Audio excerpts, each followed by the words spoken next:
Today we look at the question of success. Okay? The question is, who succeeds and why? Okay, so we've done a lot of research, and we've discovered that people who succeed for certain reasons. So there is a Columbia psychologist named Walter Mischel, and he devised a very famous experiment called the marshmallow test.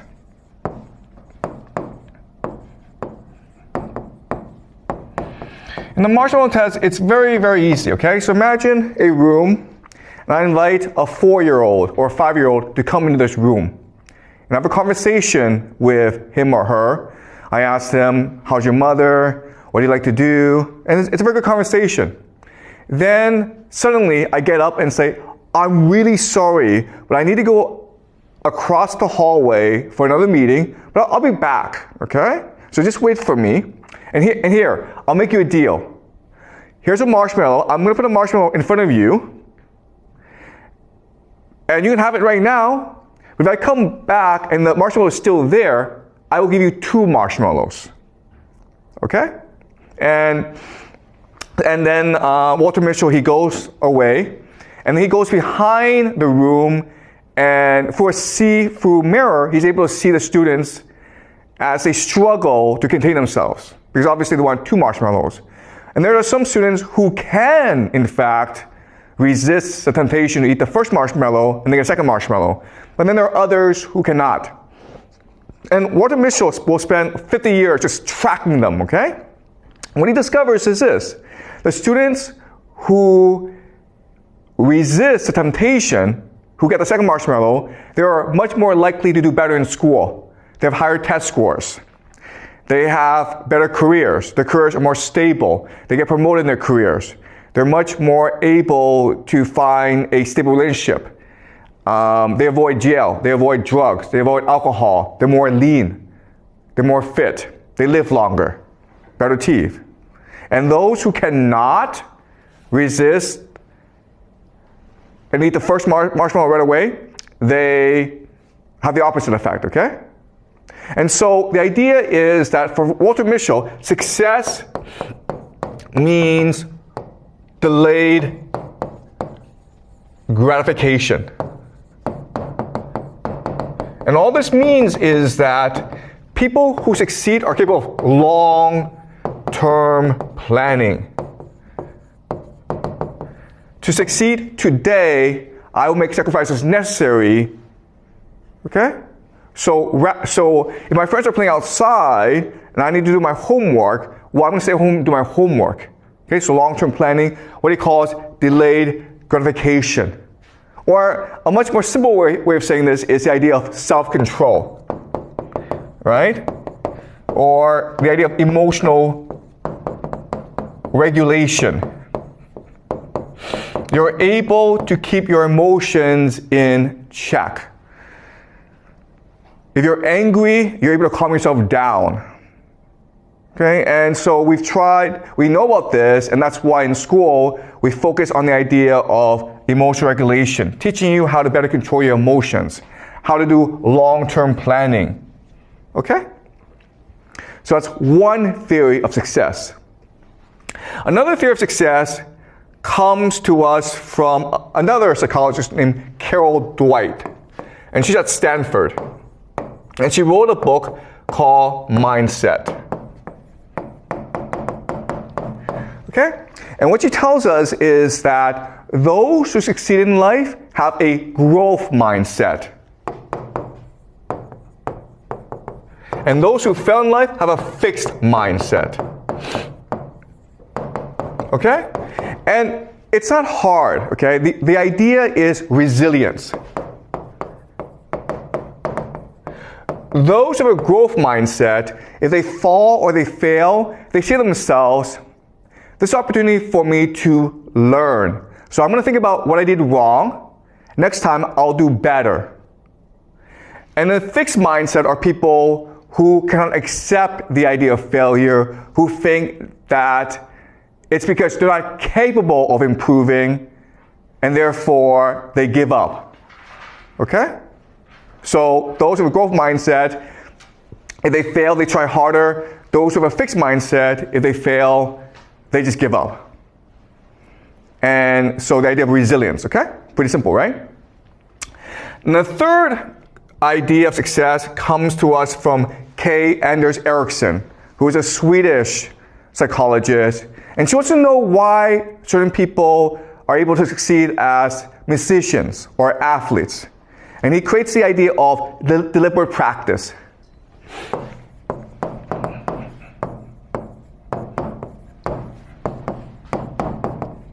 Okay? So what he found is that people who want to become athletes or musicians, they work really hard. They practice every day.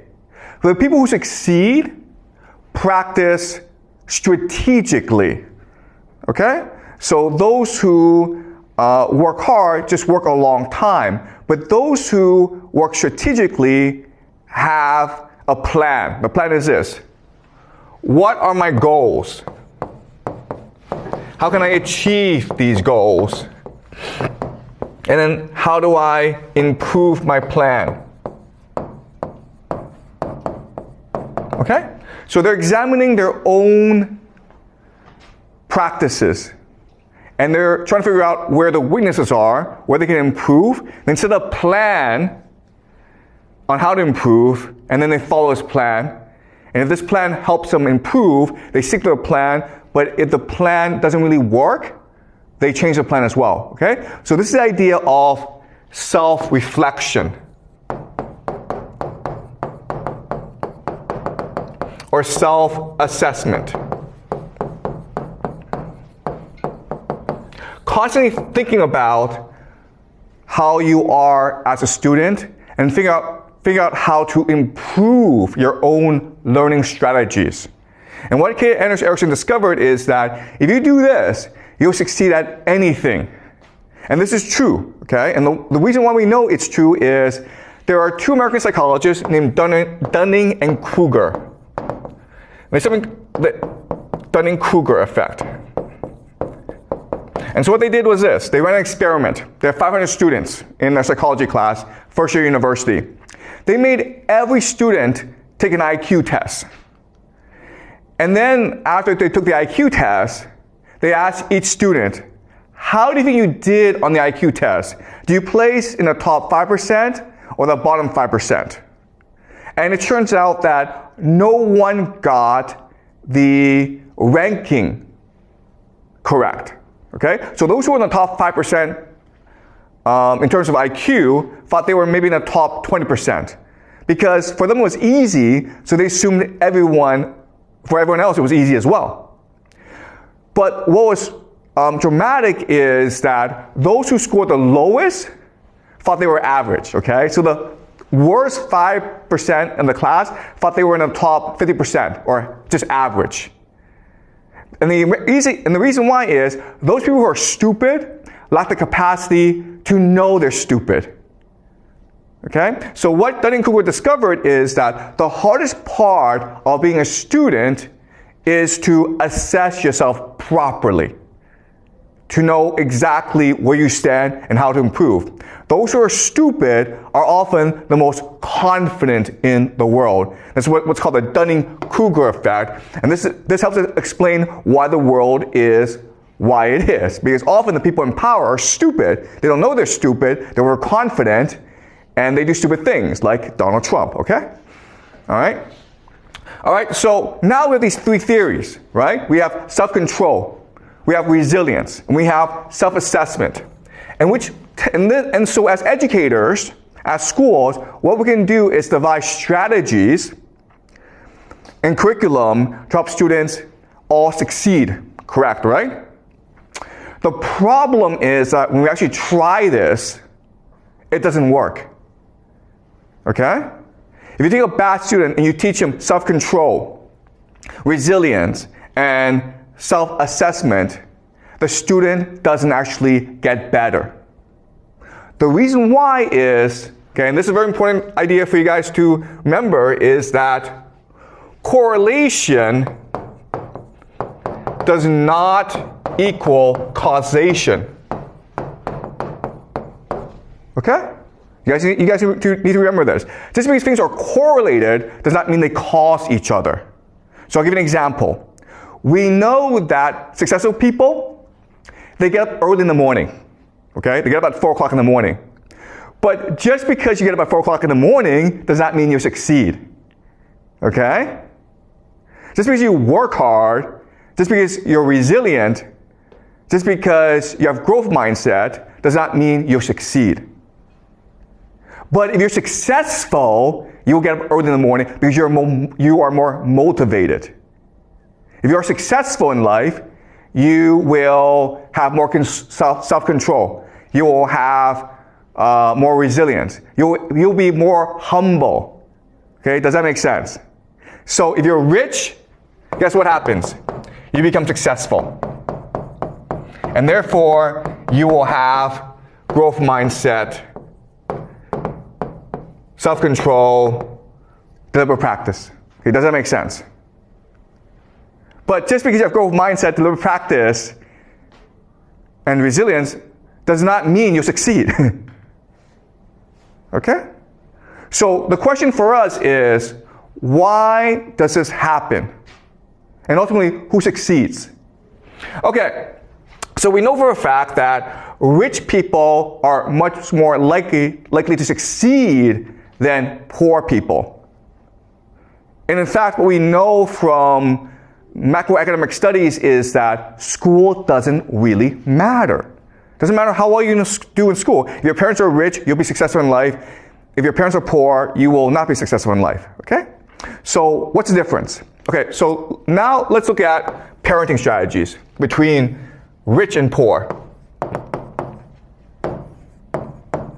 Okay? So there are lots of differences, but let's focus on 3 major differences. The first major difference is that rich parents speak to their kids more than poor parents. Okay? High vocabulary, low vocabulary. When rich parents speak to the kids, rich parents will use higher vocabulary, longer sentences. Poor parents will just be no, yes, go away. Okay? Another major difference is in attitude.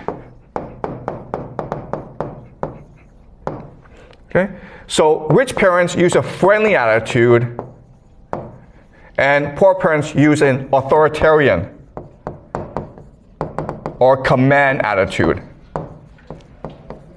So for example, if you are a rich kid and you go and touch a stove, okay, and you burn your hand, the rich parent will say, listen, you made a mistake, don't worry about it. Let me explain to you why touching a fire is bad for you. Because you'll burn yourself, and you might have to go to a doctor, and we will feel pain if you hurt yourself, okay? So the rich parent will spend a lot of time explaining to the child why this is wrong and how not to do it again. The poor parent is like, don't you ever do that again or I'll beat the crap out of you. Okay? Don't do that. Pretty simple, okay? But as you can understand, the rich kid will understand that the world is safe and that he is respected in this world. Okay? Whereas the poor child will think that the world is scary and he or she must be afraid of adults. And this carries on into school, right? Because as a rich kid, you go into school and you think that, oh, my teacher is my friend. So you smile at the teacher and you hug the teacher and the teacher smiles back and now you're friends, right? But if you're a poor kid and you see the teacher, you're afraid to look at the teacher. You don't smile. You are stressed, okay? And the teacher thinks that you might be a problem child. So the problem with this is that, yes, being an authoritarian parent, it is effective, but it creates stress in the family. Okay? It makes the child feel unsafe. And this leads to the third major difference between rich parents and poor parents. Rich parents offer stability. Okay? Poor parents can only offer volatility. This is a very simple idea. Rich parents have money so they can afford to keep promises. So I'm a rich parent, I say to my child, okay, next week we'll go to Thailand for vacation. Guess what? Next week you guys go to Thailand for vacation. But if you're a poor parent, money is always an issue. So it's hard for you to keep promises, right? So it's like, next week we'll go to McDonald's for lunch. But your paycheck is not enough. So you're like, sorry, we can't go anymore. Okay? And now, because of these different parenting styles, we understand why rich kids behave different from poor kids, right? So let's look at the idea of self-control, right? Self-control. What is the marshmallow test?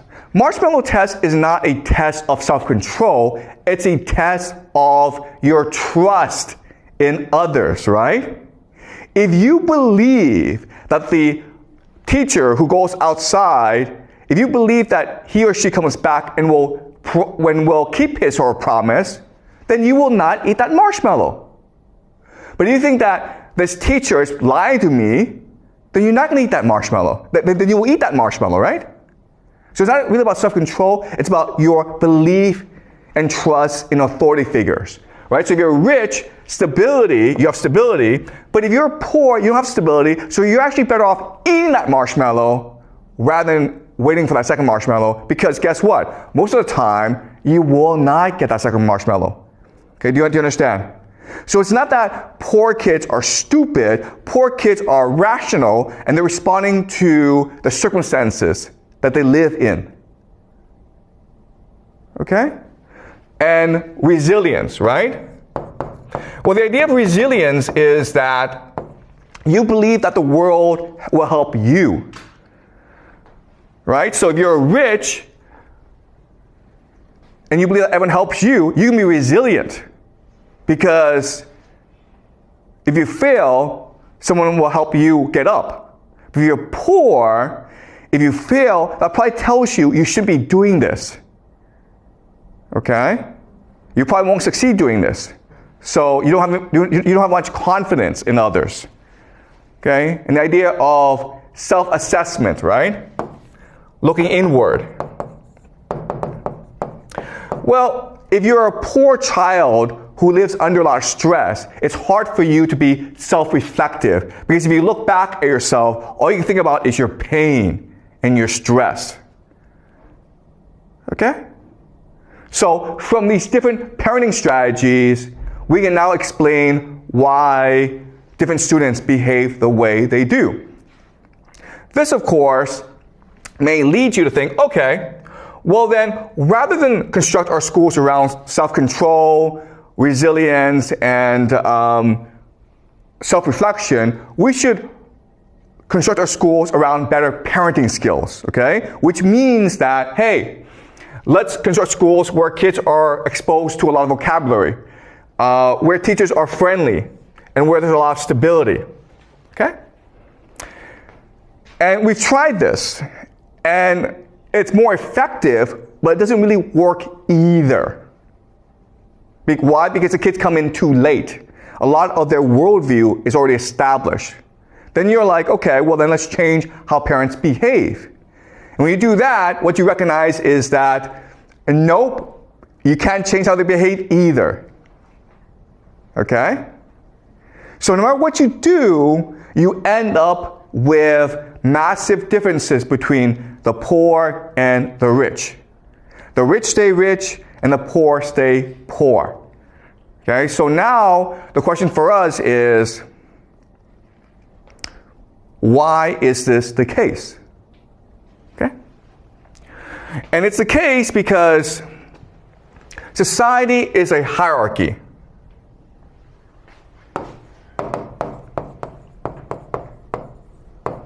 Okay, and the hierarchy is usually divided between the rich and the poor.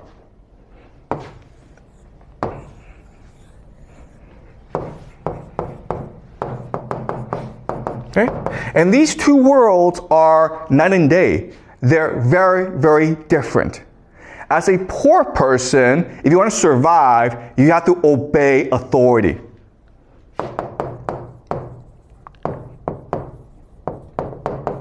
Okay? But if you're a rich person, the way that you get along with others, the way that you maximize your outcome is by negotiating with others. Okay? Negotiating.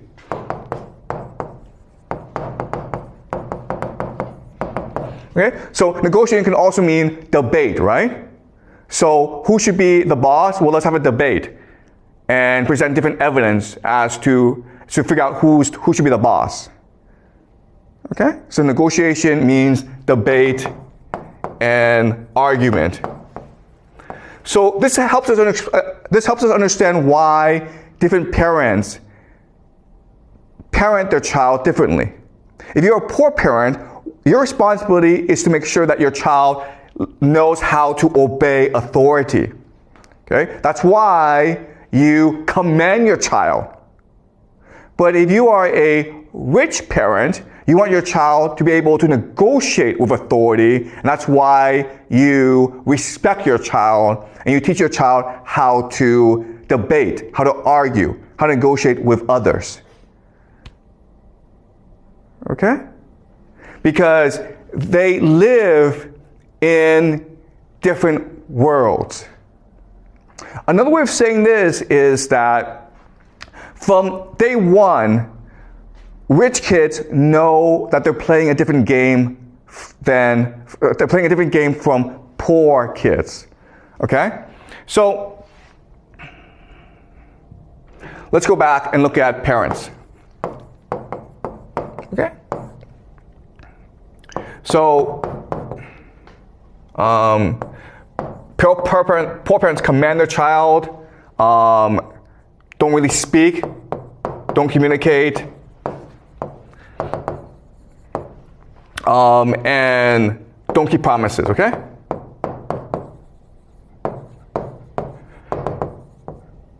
All right, so poor parents do these three things. And we know that if they do these three things, the outcome won't be so good, okay? And the reason why they do this is that they're not playing a game to improve their kids' outcome. They're playing a game to get along with other parents. Okay? Okay, colleagues, family, okay, authority. Okay, so another way of saying this is this: police, boss, okay, family, okay?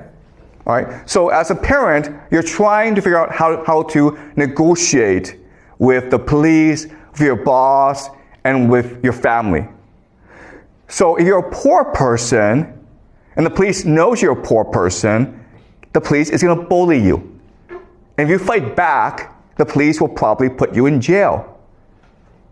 Okay? So it's very important that you accept authority, you don't challenge authority, because if you do, you're probably get into trouble. Your boss, right? If you're a poor person, your boss will just command you about. And so it's very important that your child knows how to take orders. Rather than ask questions, rather than debate, your child must learn how to just follow orders, or at least keep his mouth shut, okay? And then family is about maintaining good relations with those who can most support you. And that often means the same values.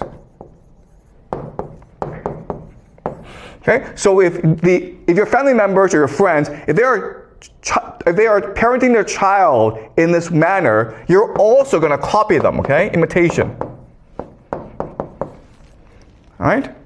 And for a poor person, this is the optimal strategy of how to parent.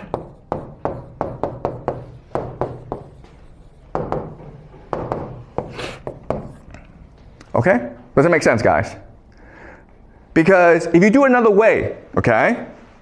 If you choose to be a friend to your child, if you choose to communicate, if you choose to keep your promises, then your friends and your family will think that you're doing something wrong. You understand?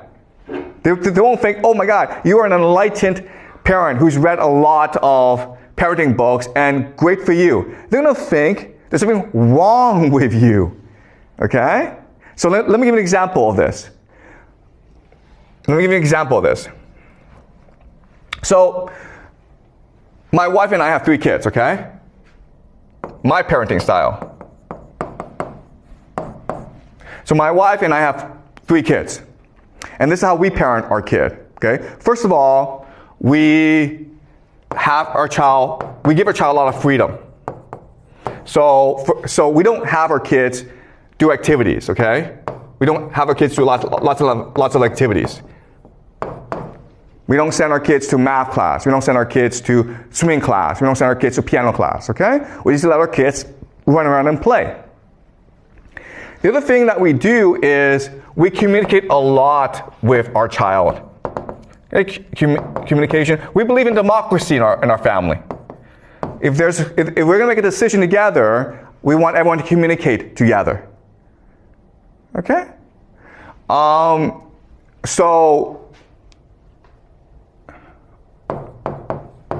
A normal Chinese family will just have a very tight schedule, right? And the other thing that we do that's different is we tell stories. The other Chinese families will do math, okay? So we raise our children in a way that's very different from normal Chinese families, from the way that you've been raised, okay? And we do this because both my wife and I, we spend a lot of time talking about parenting. I've read a lot of books about parenting. I've spent many decades researching the best education possible. And so that's why we raise our children in this way. And guess what? Because we do this, we have no friends in China. We have family, but they all think we're crazy. Okay? But we do this because for us, what's most important is to make sure that our children are happy and healthy, and that they have a chance to be creative and be successful in life. Because I think that if you do it this way, the child will not be creative, will not be successful. But if you do it this way, your child will fit into China better. Okay? So, parenting, the goal, the incentive is not for your child to succeed. The incentive is for your child to fit into China or the larger social environment that you are in. Okay? And that's why it's very hard to change the way people behave. And that's why social structures are extremely rigid, because the game they're playing is often just to fit into their environment. Okay, does that make sense, guys? Okay, any questions before I move on? Yep. Thanks. So for poor families, is there any way for the poor kids to succeed to be the rich parent you described in the future? Yeah. Okay. That's a really good question, okay? So we know that there are certain poor kids who do succeed. For example, I'm a poor kid who succeeded. We immigrated to Toronto, Canada when I was like 6 years old, and my father was a dishwasher. So we were a very poor family, okay? But I succeeded because I left Canada for the United States. So Canada is a very rigid place, where poor people basically move up a bit, but not too far. But I was able to succeed because I was able to get a scholarship to go study in the United States. Okay, so there are opportunities. The problem, though, is that it means leaving your community. Okay, does that make sense? So one way to succeed is to abandon your community.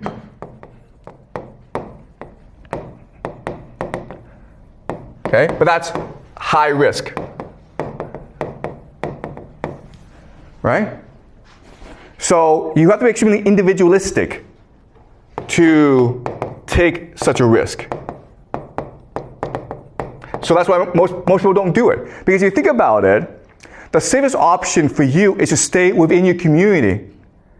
That's what's going to guarantee you the best outcome. But if you choose to abandon your community and just say, you know what, I'm going to go somewhere else and try my luck, that's taking a really high risk, okay? So to succeed, you have to take high risk. So another possibility is war. That traditionally, historically, has been the best mechanism of social mobility. When you go fight a war and you do really well, you'll get promoted in life. Okay? But again, war is high risk because chances are you'll get killed. Okay? So not just war, but also revolution. Right? Okay? And of course, the best way, of course, is to marrying up. Okay? And that's why, remember in our very first class, we talked about the dating game, right? Where women only want 5 and 4. Okay? The reason why is that 5 and 4 are high status and 3, 2, 1 are low status. So if you're a woman, you don't want to marry into a low status family because your children will be screwed over. Okay? Your best option is to take a risk, gamble into a high status and marry. You want to try to marry into a high status family. Okay? So traditionally, war and marrying up are the two major mechanisms of social mobility. In today's world, abandoning community can also lead to success. Okay, basically immigrating to a place that offers more social mobility, which often means the United States. Okay, but another way of saying this is you have to get really lucky, guys. Okay, so there's lots of poor people who think that, you know, I succeeded because I worked hard and I'm really talented. Look, I was born poor. I lucked into Yale. Okay, it's luck. You can work as hard as you want, but the chances are against you. Okay? And it takes a certain personality, which is you're really individualistic, you're very ambitious, and you have high risk tolerance. Most people don't have that, okay? So yes, there are certain people who, despite their background, they're able to succeed. But that's often the exception to the rule, as opposed to the rule itself. Okay, so thank you. Is this clear? Yeah. Okay, any more questions, guys, before I move on? Okay.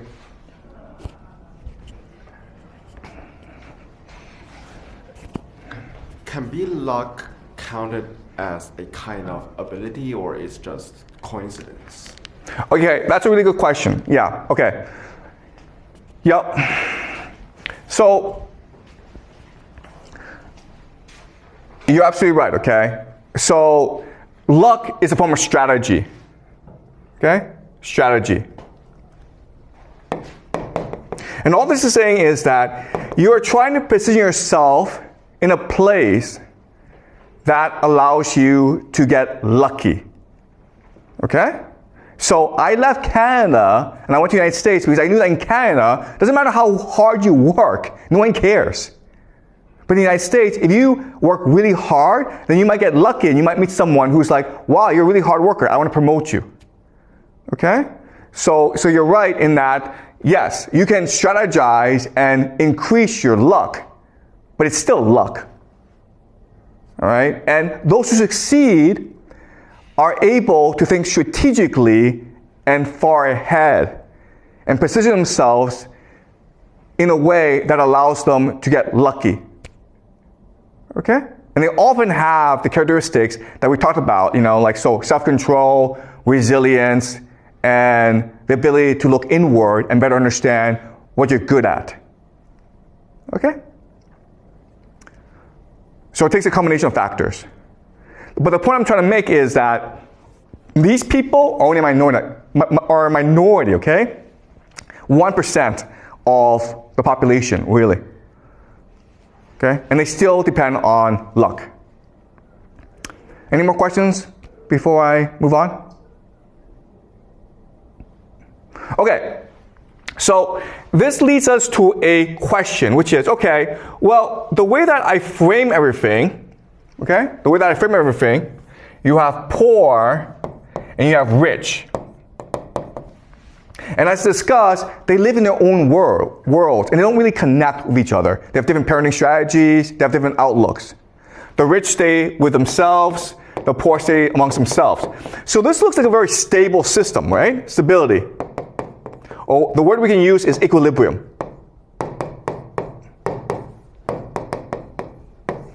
Now the question then is, why do societies collapse? Why are there revolutions? Why are there social changes? This looks like a system of equilibrium where, because of parenting, people know their place and people know how to best strategize about maintaining their place. So why is there social change? And the reason why is that this system has problems and it's stable, but the main problem is this system, okay? It's the rich that's problematic. And the reason why is that the rich are taught from day one to negotiate a better outcome. Okay, so another way of saying this is that the poor is like minimum outcome. Okay? The rich want the maximum outcome.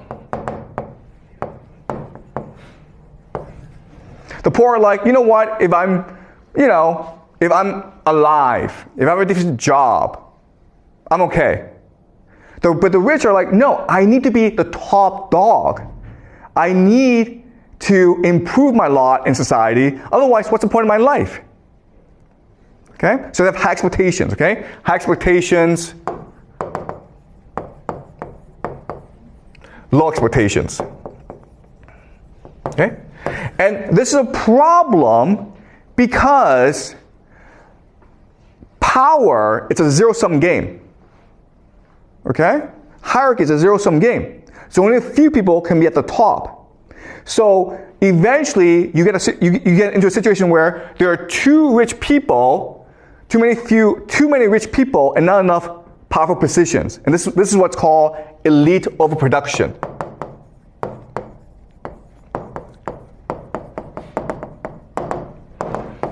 Okay? And then what happens here is that in order to get power, certain factions of the rich will align with certain factions of the poor against the powers that be. Okay? So all revolutions are always between the half a lot versus half some. It's never between rich and poor. It's always between half a lot and half some. So the people who led the Chinese Revolution, right? People like Mao Zedong, Zhou Enlai, Deng Xiaoping, they were not poor people. They didn't come from poor families.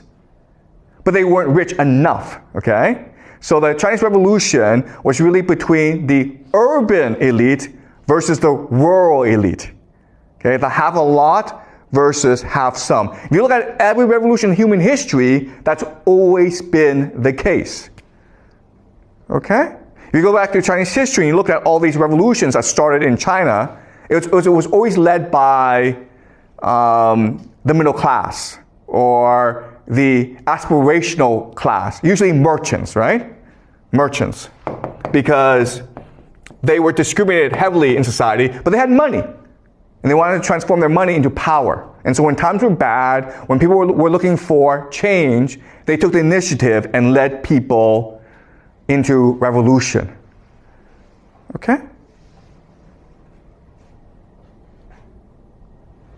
Okay, does it make sense, guys? All right, any questions?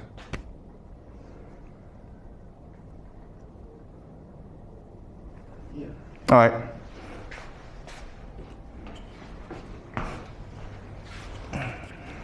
So you said the revolution was initially like within those rich people. So how could they lead the poor people to follow them to start the revolution? Because revolution need a huge amount of people, like the public base to initiate. Okay. Okay, great question. Okay, so revolutions are almost the same. So over time, because of the structure, because of the inequality between rich and poor, certain problems arise, okay? So, and these problems are extremely common. The first problem, okay, problems. The first problem is indebtedness.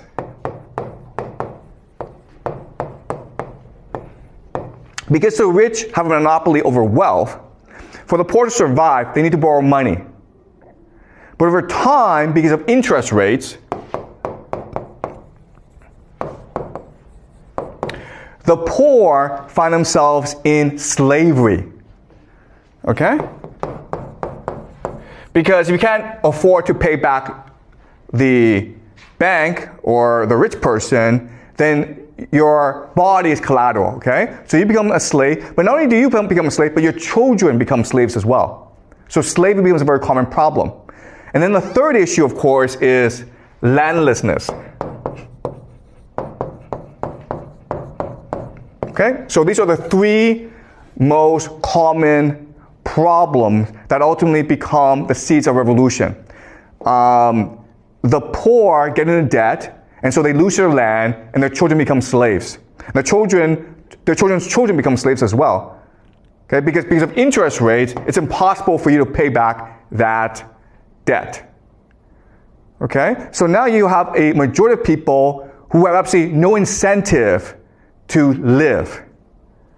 So what happens now is that a elite, okay, say to these people, follow me into revolution and I will clear your debts. I will give you land and I will end slavery. And that's it. Okay? Every single revolution has been like this. There have been different names, okay? So for example, communists are like, we'll create a communist paradise. But what's a communist paradise? A communist paradise is where debt is canceled, where people are given land, and where no one's a slave, okay? Then others like, okay, we'll create a religious paradise. Islam, okay, so Muhammad, the Islamic Revolution was about this initially. Later on it changed, right? And Muhammad said to everyone, we're going to create a kingdom of heaven. What's the kingdom of heaven? The kingdom of heaven is where people don't have debt, where people have land to feed themselves, and where there are no slaves. So if you're a Muslim, you can never be a slave. Okay? So look at every single revolution, it's this pattern. Whereas over time, because of inequality in society, you have people who fall into too much debt, they become slaves, they have no land, and then because of elite overproduction, you have this faction that splinters off, and who, in order to obtain power, get the people on their side, okay? And you look at the Roman Civil War, Julius Caesar was saying the same thing, right? Why was he so popular? Because he was saying to the Roman people, if I become king, I will get rid of your debt, I will free you of slavery, and I will give you land. And that's why they had to kill him. Okay? Why is Donald Trump so popular in America right now? Same thing, man. Where Americans are in debt to their credit cards, student loans, their houses. And so they believe that Donald Trump were to come to power, if he were to become king, what's the first thing that king does? What the first thing that king always does is cancel all debts. Because if you cancel all debts, who loses power? It's the rich who lose power. And it's the rich who are almost dangerous to a king. Okay? Does that make sense? Okay? So again, this is a very similar pattern in human history. It's all game theory, okay? Any more questions, guys? Okay, ask one more question, then we'll break, okay? Is this clear to you guys? Okay. So another way of understanding this is that according to game theory, individuals don't really matter. Okay, you have to look at large groups, you have to look at large social trends. Okay, you cannot really change the outcome for certain groups of people like poor kids unless you look at the overall structure in which they live. Okay. One more question, guys, then we'll break for the day.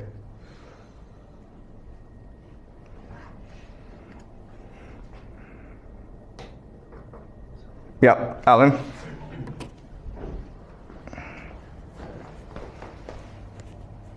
So, like, is that the society or like just the elite that really rule the country, who really have the power, have the motivations to maintain the society, that a certain degree of social mobility is allowed, but not all of them, but not really a big social mobility, so that firstly they can maintain their power, but second, like they give their lower class people a hope to get into the rich class, but not using like revolutions or other things that will like turn the society into collapse. Okay, yeah. Okay, look, you're absolutely right. So social mobility is really the best form of governance, right? As long as you enable people with talent and ability and ambition to climb up, they'll be happy. And your society will be very stable. But not only will it be very stable, it will be very prosperous, very creative. And it doesn't matter what system you have, okay? So the example is, okay, America in the 1950s was a democracy. And there's a lot of social mobility. And so people worked really hard, and America became very wealthy. But guess what? In China, 1950s, China was not a democracy. It was a communist system. But in the 1950s, people worked really hard as well. Why? Because China was destroyed after decades of war, and there were lots of opportunities for social mobility. If you worked hard, you got promoted very quickly in the system. So even though it was a communist system, not a capitalist system, even though it was a command economy rather than democracy, people worked really hard because they thought that by working hard, they can improve their lives. So social mobility is the best form of governance. You don't need democracy, you don't need any system, okay? As long as you have social mobility, people will be happy. The problem, though, is that over time, less than a generation, all the positions of power are failed, okay? So the people with talent who made the country great, who made the country wealthy, when they get into power, they don't want people like them to replace them. They want their children to replace them. Okay? And over time, these children are a lot. So what happens is at the very top, all the positions are filled. And there's a waiting list as well. So if you are a poor person who works hard, really talented, unfortunately, all those positions at the top are filled already. And there's also a waiting list, so too bad. Okay? And again, you just look at Chinese history, right? Look at Chinese history, where at the beginning of the dynasty, you had all these talented people take the civil entrance examination, the Keju, and these are really top people. But then what happens is that they have children, and they teach their children how to do on the Keju, and then eventually they're like, you know what, we'll just cheat. So they corrupt the Keju, and then eventually like, you know what, screw this. Whoever can pay to pass the Keju will pass the Keju. And then all the positions at the very top are filled. There's no more social mobility. So what do people do? They engage in revolution, right? So you look at Hong Xiuquan, right? He failed the Keju, or there was no position at the top for him. So he believed he became the brother of Jesus, right? And he started this revolution that claimed tens of millions of lives in China. Why? Because there was no social mobility for him. 50 years ago, prior, he would have been a civil servant. Same thing for Mao Zedong, right? By the time that Mao Zedong became a university student, the Keju had been eliminated. So there's no way for him to climb the ladder anymore. Therefore, he had to start engaging in new ideas. Okay? So you're absolutely right in that social mobility is the best way to maintain social harmony, but people have children, and they want their children to succeed, and they will arrange a system in a way that only their children can succeed, which screws over every other children, everyone else, and so they have no choice but to overthrow the system, okay? Or another way of saying this is game reset. Game reset. This is what a revolution is, okay? So another way of saying this is that 100 people are playing a game, 10 people are winning, and they keep on winning, and they can only win. So everyone else is like, screw this game, let's start a new game. And the 10 people are like, nope, we're happy playing this game. They can't agree, so the 90 people the only thing they can do is a revolution, which allows for game reset, which now again allows for social mobility. And that is the course of human history. Okay? Either you climb up the ladder. If they don't allow you to climb up the ladder, then you just break the game. Okay? So, but unfortunately, again, once you're in power, you want your children to inherit your power. And so you will rig the game in a way that only your children can succeed. Okay? And that's why the schools are the way they are. Okay? Schools for the rich are very different from schools for the poor, right?